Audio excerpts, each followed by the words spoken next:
actually wrote a song, started a song. I'm going to need Bill to help me finish this song because he's really a much better songwriter than I am. But it's called "Why Aren't There Phones in Heaven?" I like it. You know, I actually kind of started writing that song. I think after my mom died, you know, and then after Chuck died, I kind of resurrected that song. It's like, you know, I'm always talking to him, and I'm always talking to her, and my dad. I just feel them. You know, my room, my bedroom is like filled with pictures of everybody, and so I just feel everybody. And I look at my texts and stuff like that back and forth with Chuck, and I just think, you know, I just miss you.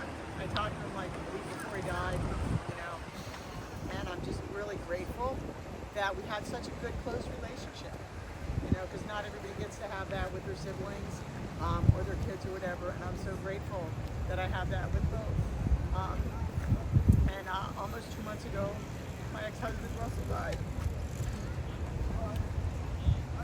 and we were really super close. So it's been a lot for this year for me. So I'm just grateful for my friends and family that are close and that are here, and just grateful for all the love. So, I am grateful for God.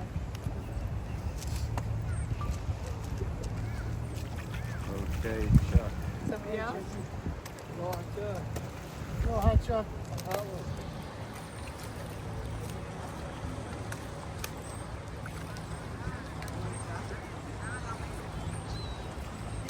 I'd like to say a few words. Chucky was a great friend, just a great personality, great smile.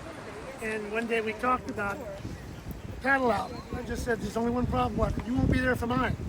So he says, what do you know? I have a feeling if I go before you, you go before me, we'll be here. All your friends, save a spot for us up in the lineup. Because he was a great surfer and just a great friend. And like I tell everybody, we went to Mexico together. And we went on a Winnebago, and Chuck and I, we got to know each other a lot because we were up a lot all night as we were driving. And when he moved to Cocoa Beach, I visited him a little bit, taking up his tennis and everything. And it's a sad day with a great guy and his sister, everybody, the Friedmans and the Goldstein, I'm Joel Goldstein. Just loved the kid so much, and now the man, the father he became. And I thought about him today, especially. I heard a song by John Bon Jovi called "Living on a Prayer." And I thought about Chuck because he's hold my hand and we're halfway there. So can we all hold our hands for a minute, just for a minute? I'll hold him and just know that, that sort of like we'd be out there in the water. You know there are two versions of that song? No, I didn't know that. Slow. Uh-huh.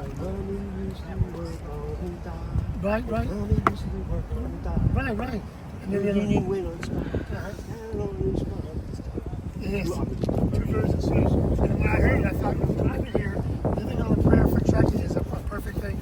Hold our hand halfway there, and we'll all see him there one day too. So here's the Chuck. Aloha. Aloha. Aloha. Anybody wants to say something? Hello? Anybody? Oh, yeah. Yeah, Andy? I remember, you know, Chuck, we all started surfing.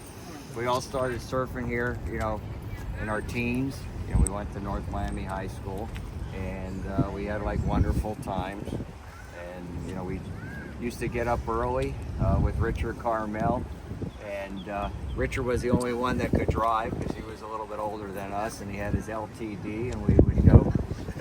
Richard was my next door neighbor, and on the way to I-95, we go pick up Chuck. And back then, you know, everybody knew to always be on time for Richard, and Chuck was one that would be waiting out the door, and we'd load up the boards and then head on up and go surfing with the different guys. So, you know, our life gone, you know, everybody in different directions, but we always think of everybody all the time. We never talk to them sometimes as much as we like, and whatever we could, you know, touch base, we did. I think he was in Boca Raton at one time at some tennis tournament when I was talking to him. Another time in, you know, Hawaii that he spent a lot of time in. I also was on that trip to Mexico in 1974. I drove my Volkswagen van out there, and they came in the Winnebago in style. But we all had like great memories, and Chuck, we always, you know, you're looking above all of us, and we love you and we miss you.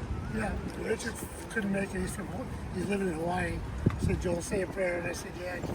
Every time on the Winnebago, Chuck would wake me up in the morning when everybody else was sleeping, and we go out and surf together and come back.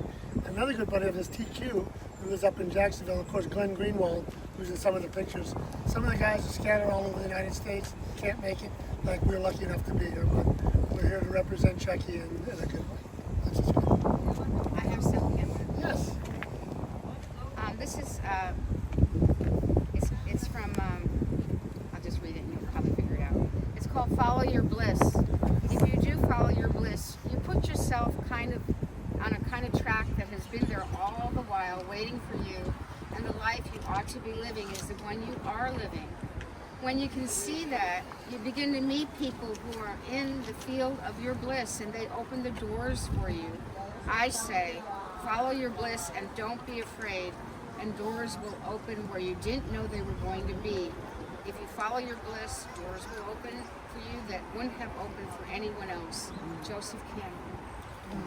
And Chucky definitely believed in that because he followed his bliss. Because that's why he lived in Hawaii and he surfed and he played tennis. And you know, the one thing that you can say is that, you know, he definitely lived the life that he wanted to live.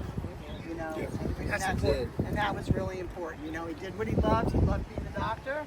And when he was ready to retire, you know, he retired. And even when he was being a doctor, you know, he spent every 6 weeks he'd go out to Hawaii.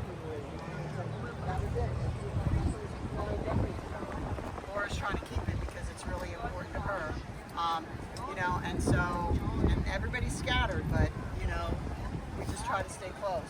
We just try to stay close. And I'm really blessed to have two sister-in-laws that I totally love. I mean, you know, Amy and I are really close, and Laura and I are really close. I think Laura might end up getting a place down here in South Florida even. You know, because she said if I'm gonna, you know, come back and stay, if I can't stay in Hawaii, then I want to be near you. So I'm really blessed to be able to, you know, continue that family.